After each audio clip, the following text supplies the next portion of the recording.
This is Sonia Wagner representing PCA families in one of our recordings that capture lived experience and best practice evidence-based learning that assists kinship, permanent and adoptive parents and carers in supporting young people. PCA families has a zero tolerance of child abuse and follows child-safe standards. Separately, I would like to acknowledge the traditional custodians of the land and pay respect to elders past and present and express our intention to move together to a place of justice and partnership. Today we are speaking with Robyn Papworth about movement and play. Robyn Papworth is a paediatric exercise physiologist, developmental educator, and trainer who is passionate about helping children's body and brain to be ready for kindergarten and school through movement and play strategies. Robyn has had her own experience of early childhood trauma and has lived experience of parenting a child with dyspraxia, a planning and movement disorder which makes skills such as catching a ball, getting dressed, holding a pencil more challenging to learn and master. So Robyn can help you with what to do when you have questions like these that are often overwhelming for parents and carers. What to do next if my infant isn't walking by 24 months? If my child is tripping over frequently or is clumsy with their movement? If my child is finding it difficult to focus and regulate their body and emotions at kinder? And how to support their primary age child to read. So, welcome, Robyn. Thanks so much for having me. Thank you. You're welcome. Can you tell us, where does your passion for the work you do come from? Well, it's come really from my own history and my son. So I used to work in aged care. I Mhm, worked as an exercise physiologist with people who had Parkinson's, stroke, dementia. mhm. And then my son was born and he's been delayed with all of his motor skills up until this point. And I thought I've got to try and help my son. And it was through helping my son that I then helped a lot of other children all around the world, which is quite special. In regards Yes. to the trauma space, I just get it, I think. I remember being recruited by DHS years ago, and in the report it said, this young person may struggle to connect with you, and you may, find that your first session, there might be struggles there.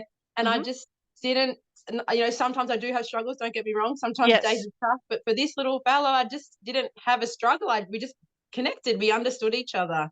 I wasn't Yes. afraid of him, so then he wasn't afraid of me. You can see my crazy clothes that I wear. It's to help kids that are like me. So that's Yeah. what I'm so passionate about. Yeah, you were probably just giving him that calm person that is exactly what he needed, right? So Yeah, there's no judgment. So even what I talked to you about today, none of it's judgment. None of it mhm, will come. If the strategy works, it works. If the mhm. strategy doesn't work, always reach out and we can try and find something different. Every Yeah. child is different. I'm different every hour of the day. So yeah, just it's a completely open space where we can chat today about movement and play with no judgment. Great. Perfect place to be in. So so, how do parents and carers know what milestones to look for in their children in those early years from 0 to 5? Can you tell us maybe a little bit about the important ones? Yeah, absolutely. So there's your maternal health check. So please, I encourage every family to make sure we don't miss a maternal health check. And if you've missed it, just catch it up. You can always, even myself, I have 3 children, and sometimes I was 6 months behind in my checklist, my catch up. And know that this checklist is just a guide. And Mhm, my child, so my son and my daughter, born 1 minute apart. You can guess they're twins, mhm, and he was 18 months behind on his checklists in some areas compared to his sister. Does mhm, that make it him any different or less than to his sister? Absolutely not. It's just showing us that in the checklist there's certain areas that are really mm. important for us to progress through. And my thing that I talk about a lot is that it's a pattern. It's not a race to get to each checklist, but you'll notice the checklist when you go to maternal health, and you'll see it online. And I'm happy to share a checklist if you need with this session. Mhm. Is you'll see it in categories, 0 to 3 months, 3 months to 6 months. But please know it's a pattern. If your child hasn't reached it by that 3 month mark, it's okay. We just need to work through that pattern. So the main things I look at is I look at visual tracking as number one. So Mhm. visual tracking, when a baby's born, it will ideally look up at you to goo and gar and be all cute. And then it will look around the room to see what's happening around the room. Visual tracking in regards to this space, helping children who have experienced trauma, is even more important. because for my situation, I came from neglect. So I wasn't getting that visual tracking back. I wasn't getting that eye contact, that attachment. So I don't know exactly why I wear glasses now, but in my profession, I attribute some of that to that because I didn't have that visual tracking or that constant eye contact, or I didn't have that environment that encouraged me to look around the space for my caregiver, for my family members. So visual tracking is a movement that, just like anything else, we have to practice. So if you have now a child in your care and you're noticing that they're, not looking up, not connecting, don't make them connect and give you intense eye contact. That's a great pear-shape. But what I do is I set up a lot of fun, what I call visual tracking activities. So I'd put pictures on the wall and I'd encourage the children to get a fly swat and swat at each of the pictures on the wall, or throw a pair of socks at each of the pictures on the wall. And we make sure some of the pictures are above our head, below our head. So we're looking all around the room. Visual tracking is a skill that a lot of children who have autism sometimes lack, because one of the skills that we know with children with autism is that eye contact. And when we're a baby, it's looking up at our caregiver that some children with autism may have missed, that really important looking up phase. So what that looks like in school is they're not able to look up at the whiteboard and look back down at their paper easily. So visual tracking is number one. Wow, there's so much in that, isn't there? So if you hear any of these words too and you go, oh, that's exactly what I need, just go to my Facebook page, Play, Move, Improve, type in visual tracking, and my posts will come up with different activities. I'm always sharing free ideas and activities. So please use that as a search engine for the big words that we'll chat about today. The other key milestone is tummy time. So tummy time is obviously laying on our tummy. Some children, my son who has dyspraxia, or children who are born through C-section, children who were sitting up in strollers for a long time, so not getting that movement, can be quite floppy in their body. All different reasons for why children struggle with tummy time. It's very important for families to know that it's not our fault that we carry. My son is floppy, he struggles with these skills, but that's not my fault. So sometimes we are reluctant to help because we take that blame on ourselves. Please don't. Please just know that the brain is an amazing organ that can always be improving. So if your little one is floppy, or if you're supporting a little person who's floppy, we just want more tummy time. So we want to set up activities on the floor, and it might be where we're both laying on our tummy and we're rolling a ball back and forth. It's lots of time on our tummy. Okay. And from what age? I mean, would you put a newborn on the floor? Straight away. Okay. Yes, absolutely. As long as they can keep their head up. So as long as they're not smothering their face on the floor. I don't put any blankets down with a newborn. We just do tummy time with no blankets, nothing that they can sort of smother their face in would be what, and always supervise. So supervise every second of a baby's tummy time to make sure they're lifting their head up. Okay. For real fresh newborns, do it on you. So I lay back in the chair and tummy time is happening on me. Yes. So baby's on me. And the tummy time still happens. The brain doesn't care how the baby's getting tummy time. But they're also getting that comfort from us. They're getting a little bit of an incline from my body. They're not laying completely flat. So this is a beautiful position for our babies. But tummy time goes all the way up even into our teens. So if you have teenagers, please don't think none of this is relevant. Teenagers will really benefit from tummy time as well. Now, I don't do silly little games with our teens. They don't appreciate that. But with our teens, I might do, for example, they've got their screen time where they're, taking away a screen from a teen is disastrous sometimes. But even if they could spend 2 to 5 minutes with their screen on their tummy. Okay. They're still getting their screen time chatting to their friends, but they're having that beautiful tummy time position. If you need more ideas, again. Great. One thing I really want to push for this question, I love this question.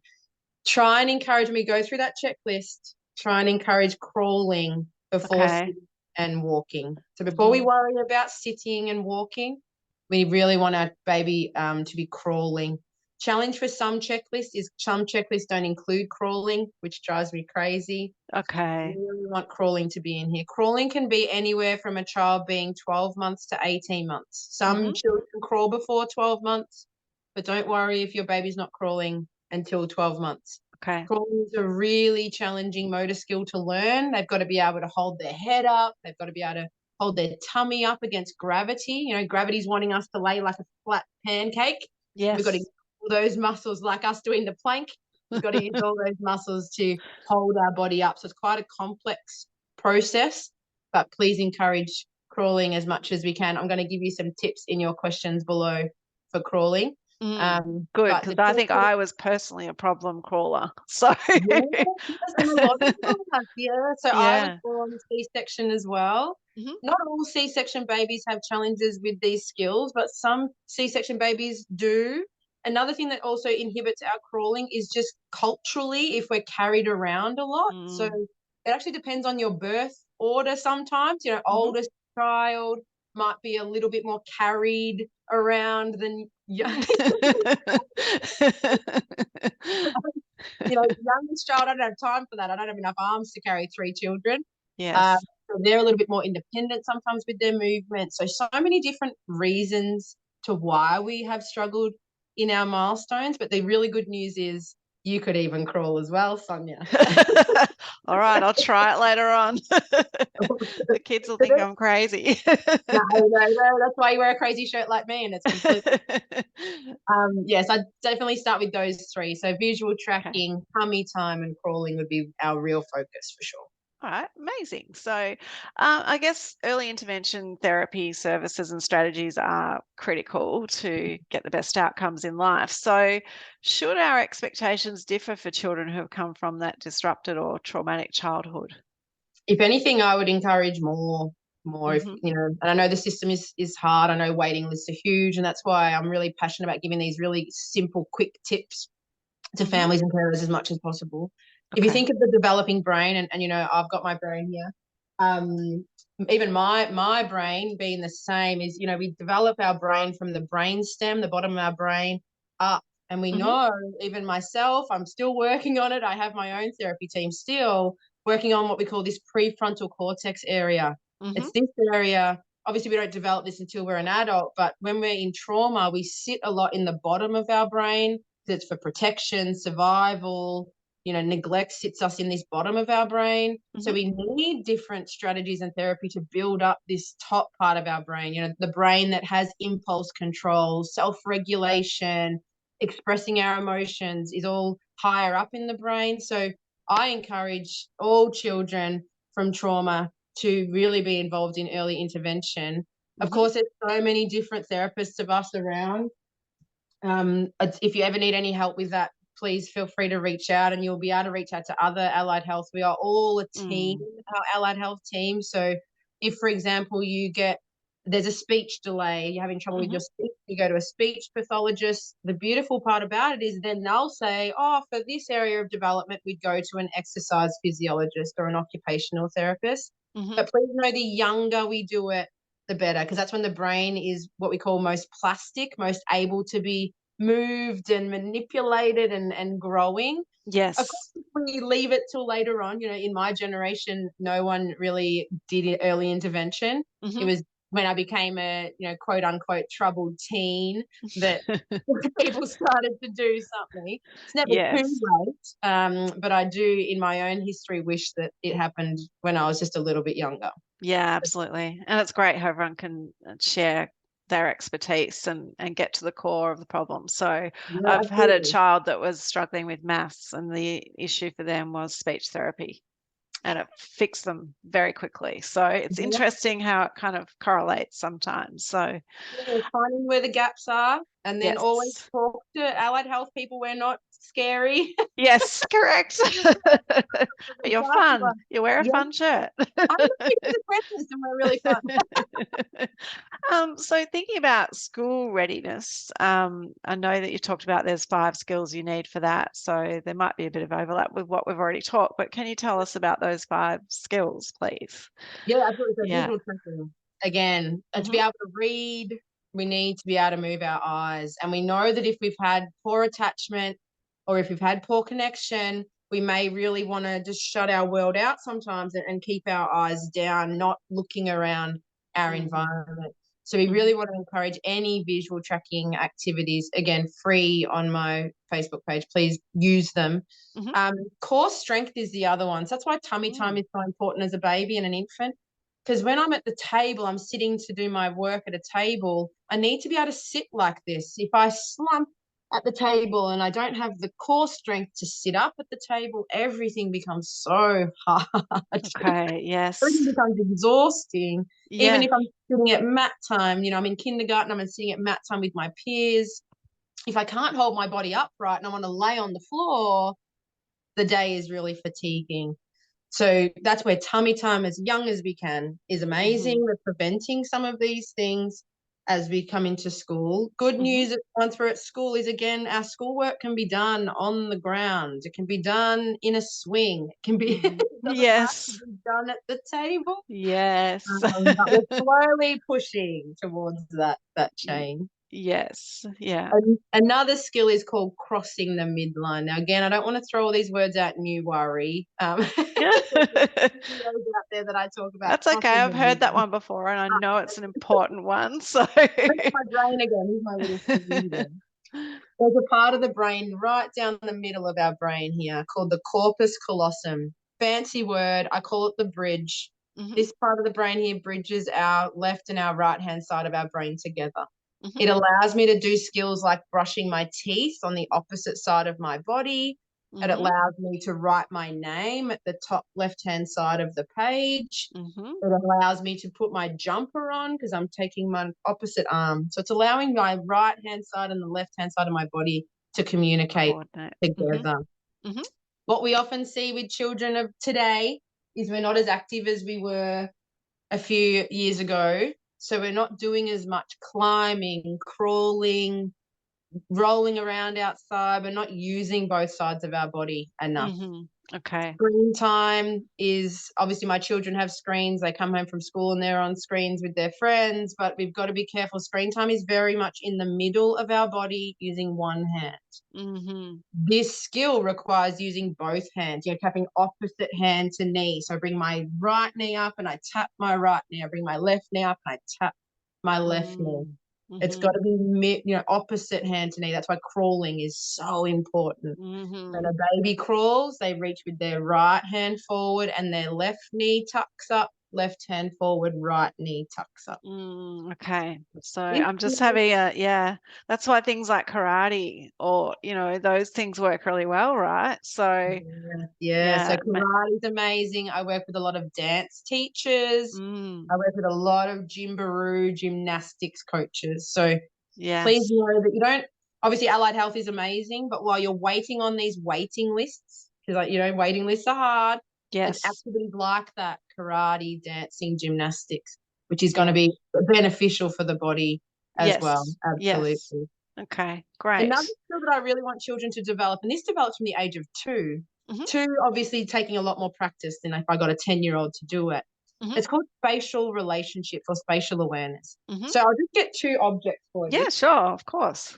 So I got little props here. I just want to get the most brightly coloured so you can see them. I might have a green one. That's a bit brighter. So I've got 2 objects here. Can you see them okay? Beautiful. I want children to be able to tell me the distance between each other. So this is really close and this is far away. I want them to learn this because when we're out in the yard and we're playing with our friends, I want to be able to say, oh, you're a little bit close to your friend. Can you see you're really close to your friend? We need to be a bit further away from our friend. They start to learn space with objects first in the way they play. They then start to learn like maths concepts on top of, underneath, in front of, behind, next to. These concepts are really important for maths because if you think about it, the number 2 in front of the number 5. Or when we do fractions, we need the number 1 above the number 2. And if we don't have those concepts, where are things in front of, behind, on top of, then we get to these words coming at us at school going, oh, I don't know what that means.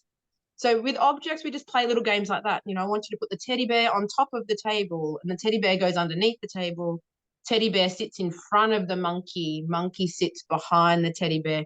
Those concepts in play makes it less stressful. Absolutely. Okay. Wow. And also out in the yard, concepts of I want you to wait in front of Harry, for example, and then I want Sally to wait next to Harry. Different concepts, yeah. One's in front or behind, one's next to, very different. But that's where we can get some of the challenges at school where we don't know how to wait in a line and we don't know where to position our body because we're confused by these really simple space concepts. Yeah, absolutely. So a little bit of homework to make simple but important. So yeah. Having twins 1 minute apart. Yes. Hugh still at 10 will have to think about left and right. Is that my left shoulder? I know I'm mirrored, so I'm going to confuse you, but that's my left shoulder? Is this my right elbow? He's still learning those concepts because his part of the brain is really struggled in that area. Yeah. Doing things like that. Can you find, your left ear? Can you point to your right knee? Building up those skills for sure. But it starts. I know a lot of adults that still have trouble with that, right? So what hand's my right side? The last one for school readiness is what we call shoulder stabilisation. So being able to keep the shoulders strong. Sitting up now. Without flopping. Yeah. It's a fine motor skill activity. Fine motor meaning handwriting, doing up buttons, opening a snack box, etc. Sorry, my voice is going. How we build up shoulder stabilization is, again, crawling is amazing. So anything where we're taking our body weight through our arms. So climbing a fireman's pole, climbing a ladder at the playground, crawling, rolling, all builds up shoulder stabilization. So we do these skills before we even worry about using scissors, writing with a pencil. So if we don't have that strong foundation first, our hands will struggle. We can't move our hands if our main part of our body, our shoulders, our tummy, our back aren't strong enough first. So slides and climbing frames and those kind of things. Yeah, and great. climbing up the slide even better. Yeah, absolutely. So important. Gosh, I wish I knew that 20 years ago. Don't worry. Yeah. So I guess many parents and carers can become preoccupied with teaching the ABCs, thinking that it does help with reading. So I know you're passionate about motor skill development for reading. So can you tell us a little bit more about that? Absolutely. And I think it's cultural, and I think it shows the success of a parent or a teacher. As, oh, my child can read. I've got my youngest, Phoebe, is in grade 1 this year. And I hear families, asking me, what reading level is she? You're like, don't worry about it. Yes. Doesn't matter. Yeah. It's all about progression. And I feel reading level is exactly the same as those checklists. And it doesn't matter if they walked by 13 months. It doesn't matter if they're not crawling by 11 months. Like, we get stuck in the months sometimes. We get stuck in the numbers of the reading level. It's progression. Were they better 6 weeks past? So this time, are they better than 6 weeks ago? That's what I look at. Is the brain progressing? Is the body learning? That's what I believe, and that's sort of what we're trying to promote in the education system. Unfortunately, education system pushes curriculum, and parents will some parents, not all, some parents will go for a school that has higher data, has better data. But does that mean that our child is going to be well-rounded in the future? And I think sometimes our reports are about an end point, not about progression. So it's probably changing how we report. Absolutely. And I do a system where it's a tick, a cross, and a star. Sorry, no, don't use crosses. Tick, a dot, and a star. Okay, yes. Crosses. We've achieved the goal. So the goal was we can crawl. Fantastic. Dot is I couldn't do it yet. Star is I needed a little bit of help. Someone needed to help by pushing the bottom of my foot or helping me to crawl. It's so important we have this system, because in 6 weeks, they might still not be able to crawl. They might still get a dot and still can't crawl. But my goodness, they might now no longer need as much help. Yes, yeah. And that's what we're looking at as well. When we're learning to read, doesn't matter what level they're at. Are they able to do more identifying letters or letter sounds? Are they able to do more of that than 6 weeks? Mm. The concepts I showed you before, putting an object one in front of the other is really important. Mm-hmm. I often do B, D, P, and Q drive kids crazy because they Right. Oh, letter. I write a yes. B, I flip it in front of a mirror, it's a D. I turn it upside down, it's a P. So if you look at, an object, when I turn this pen upside down, round and round, it's still a pen. It's always going to Yes. be a pen. But these Yes. 4 cheeky letters, if I move them, they change their name, they change their sound. Good Very point. stressful for that. So what I do, one super fun game, is I would rather them know what their body feels like than what the letter looks like. So I go, okay, so the letter B has a big long stick and it has a fat tummy. And the fat tummy, when we look at the letter B on a piece of paper, is on the right. So I get them to start to learn those concepts. Which side is right? Which side is top? Which side is bottom? And we start with those concepts before we worry about the letter B. And you're having fun with it too, right? So, yeah. And as soon as I say bottom, they laugh. And it becomes fun, absolutely. And even the games that we play on the wall, we can put letters and words on the wall and do those fly swat, rolled up pair of socks, throw a ball at it, make it fun rather than let's read this boring book over and over again, just to reach a reading level. That's what I'm passionate about. Again, still want to keep promoting that. But if we can start to think of what skill do we need to be able to read, it's spatial awareness, what's up, what's down, what's right. And it's visual tracking for sure. Okay, great. I guess social and emotional development can be improved through play as well. But often we find that self-regulation can be the challenge that we need to manage. So can you help us understand more about how we can help with that?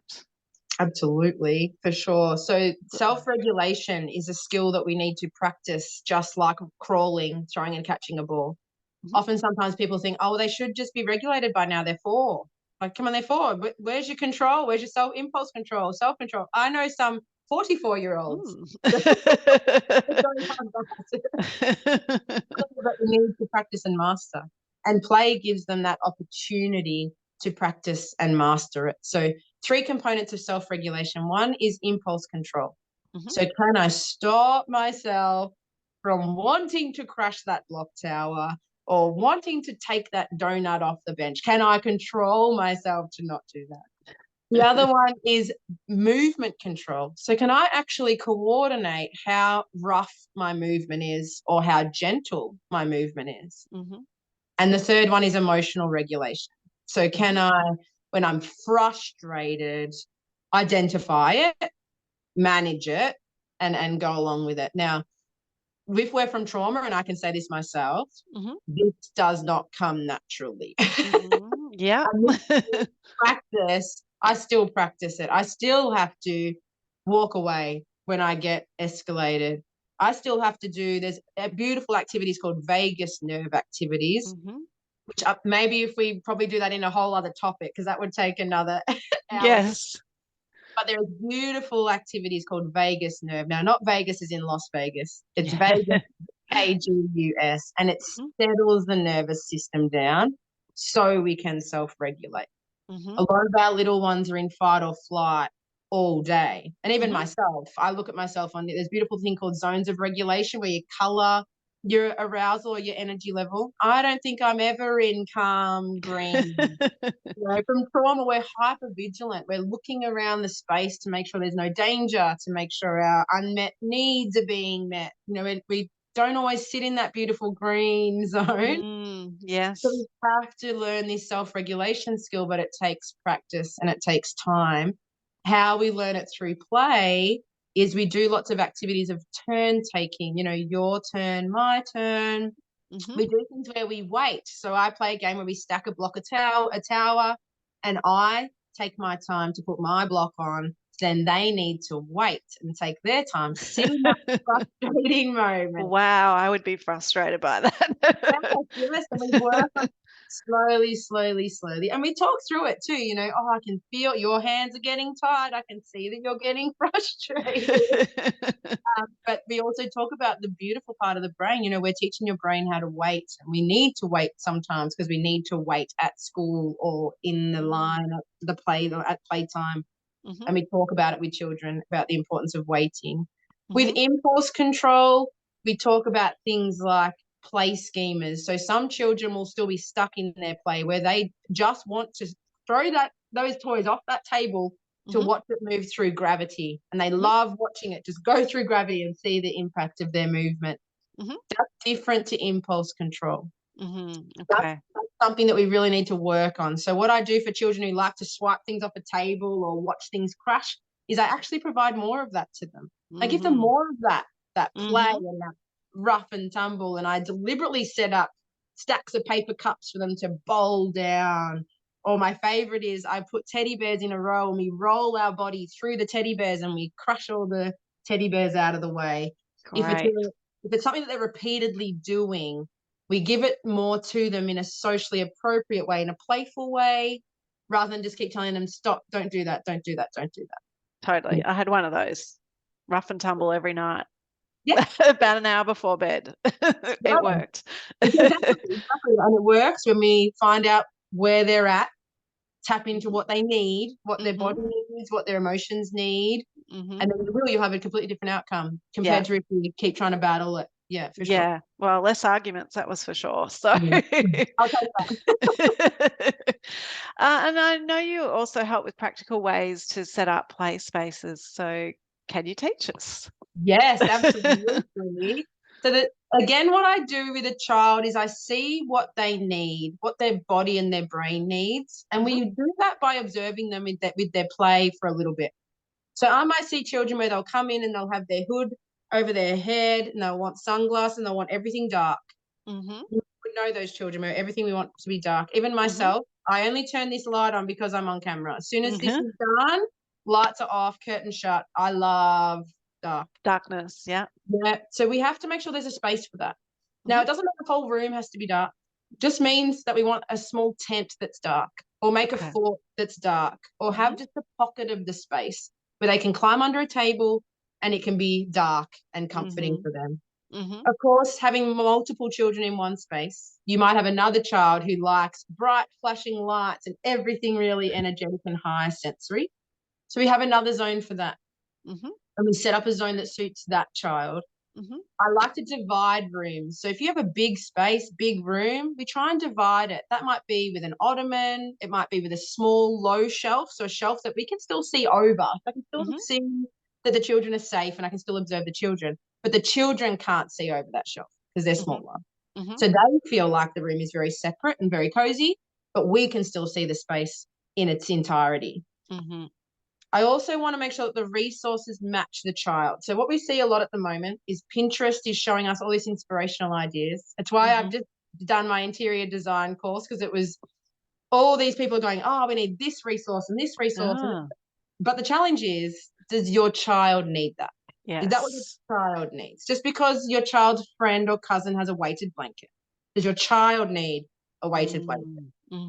We're all different. You know, I need to have dark, you might need light. We've all got to adapt the environment to them. So I always encourage that people just sit back, spend half an hour just sitting back and watching with their sensory lens on. What type of things are they avoiding? So they're avoiding big, loud sounds. Are they avoiding brightness? What sort of things are they seeking? So what do they like? Do they like to throw things up in the air?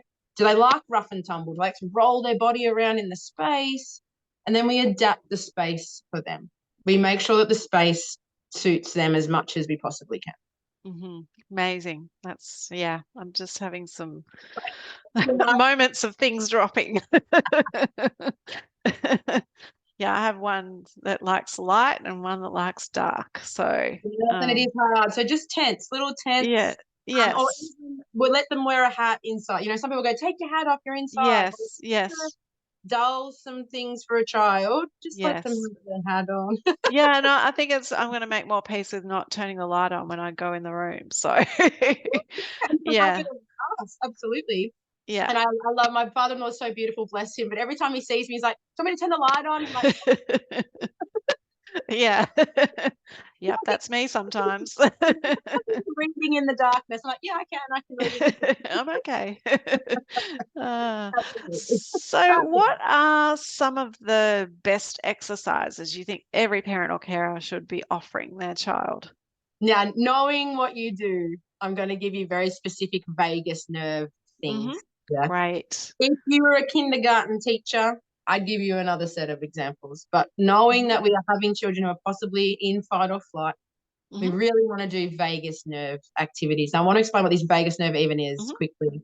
Sure. It's a nerve that goes from the inside, behind the back of your cheeks. There's these things called cranial nerves. They stimulate a vagus nerve that goes all the way from the back of your face, all the way down to your gut, right into your digestive system. When we feel sick, when we're feeling so agitated, feel sick that we can't eat, and we're like, "I'm not hungry, I can't eat, not hungry." That's the vagus nerve not happy. Okay. That's that Okay.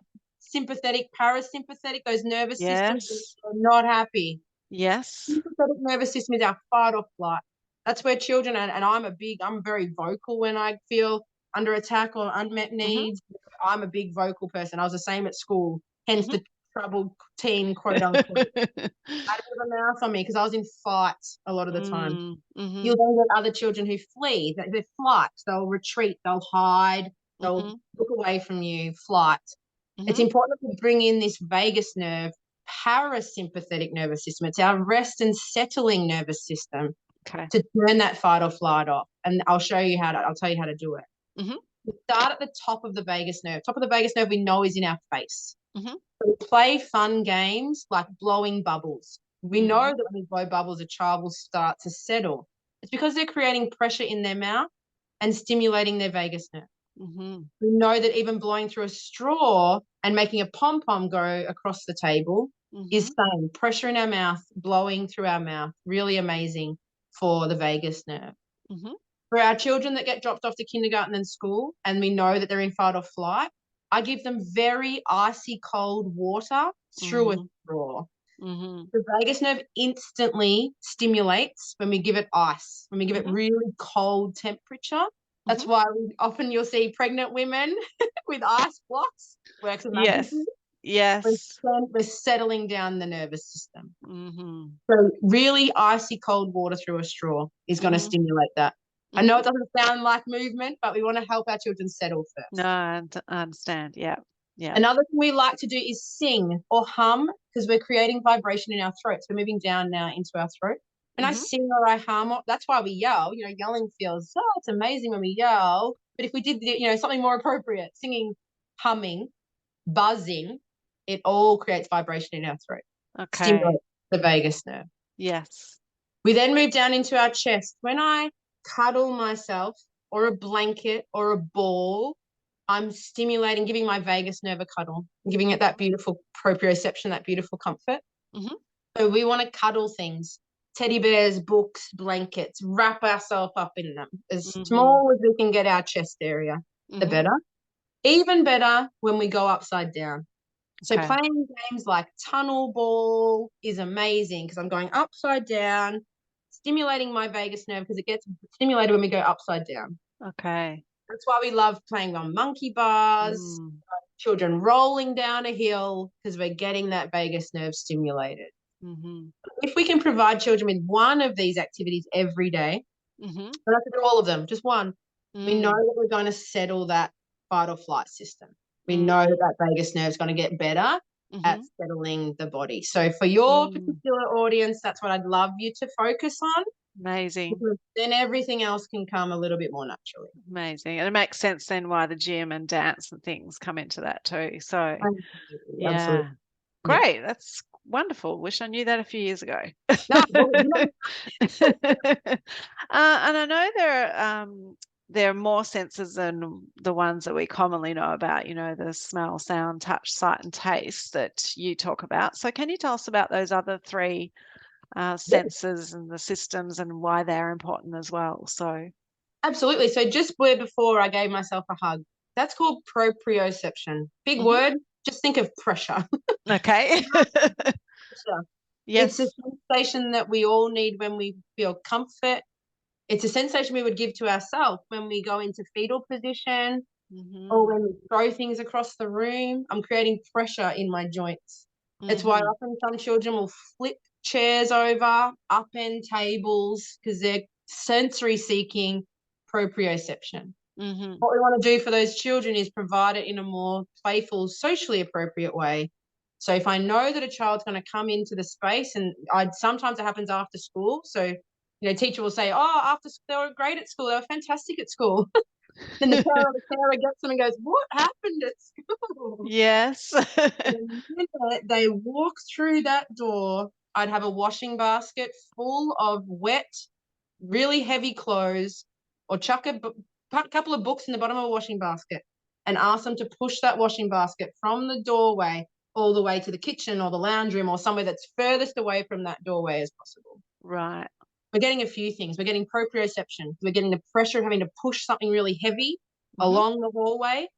We're also getting vagus nerve because we're tipping our body forward, Mm. squatting proprioception, providing proprioception to that vagus nerve. That simple act of welcome Mm. home. I need your help again. The washing basket, I can't lift it. I'm too old for that. And then get them into that routine. May Mm. not take away all of it, but it just resets it just a little bit. Amazing. Yeah. Another sensation is called vestibular. So Mm-hmm. vestibular is in our inner ear. It causes vertigo for Mm-hmm. some of us as we get older. It's what causes car sickness. So, when you get car sick or sick on a boat, it's usually caused by this cheeky little system called our vestibular system. Mm-hmm. When it's working well, it's a brilliant system. It's a system that allows me to know when I move my head left and right, I'm adapting my shoulders so that I don't fall over. Mm-hmm. When I put my head upside down, it's making sure I don't completely go upside down and fall forward. It's a Mm-hmm. really wonderful skill for balance and a skill for coordination. Mm-hmm. But our children who spend a lot of time on screens are starting to get distorted issues with vestibular system because their head is still for so many hours of the day. Mm-hmm. So again, big word, just search it in my Facebook.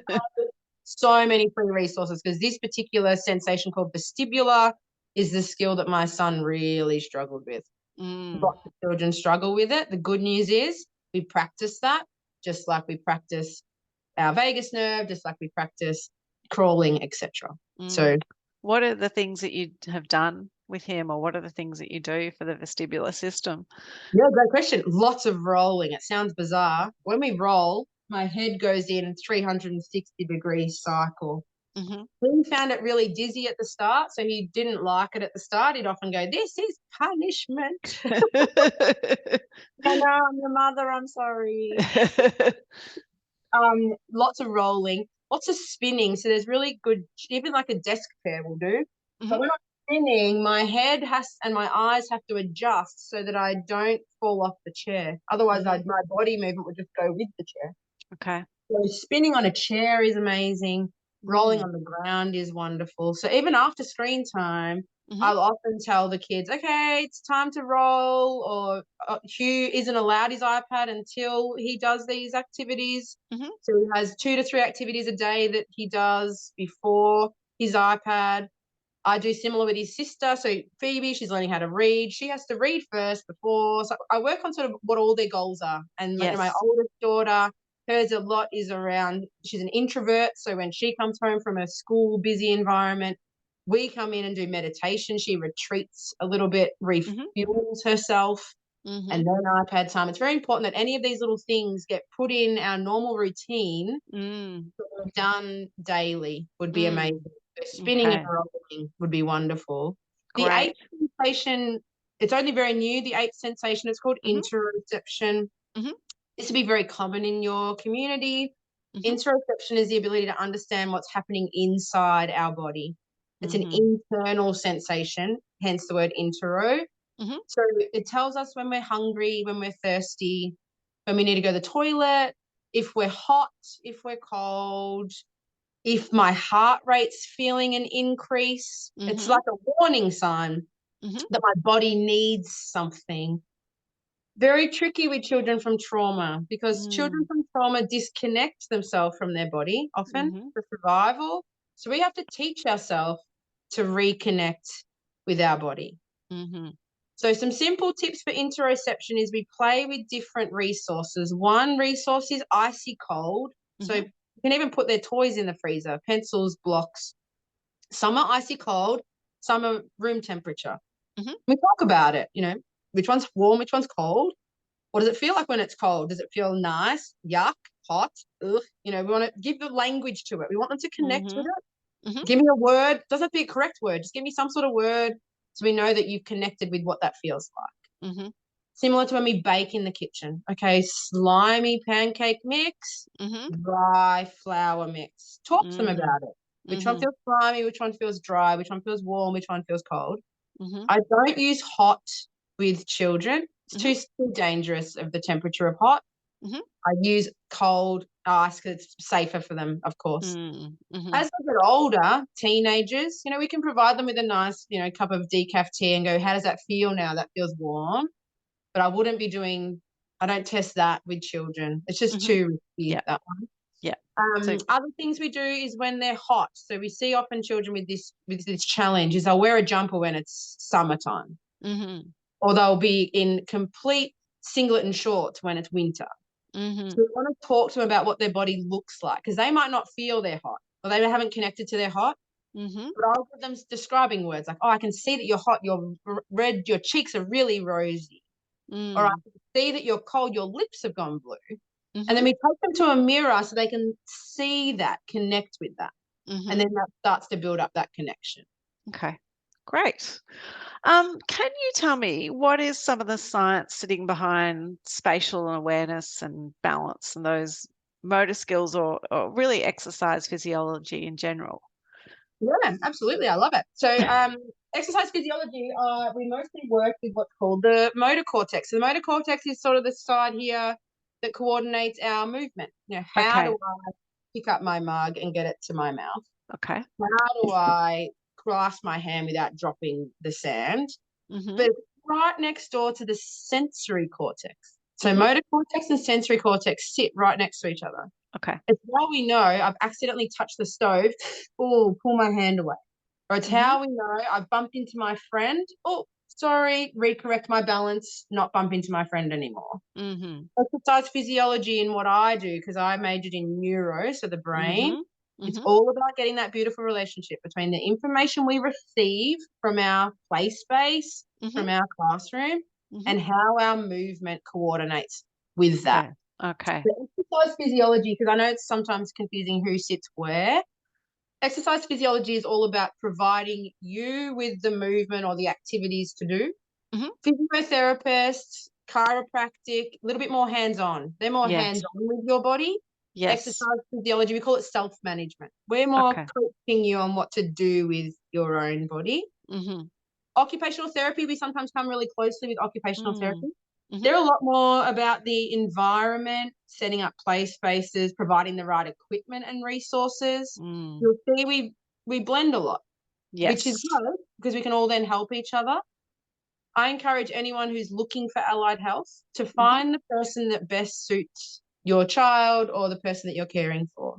Mm-hmm. Because everyone's going to be different. I'm very neuro-based about the brain, but other exercise physiologists are all about the muscles and the ligaments and some people go down the realm of being about the heart and diabetes. And so you're never going to find every exercise physiologist will be the same.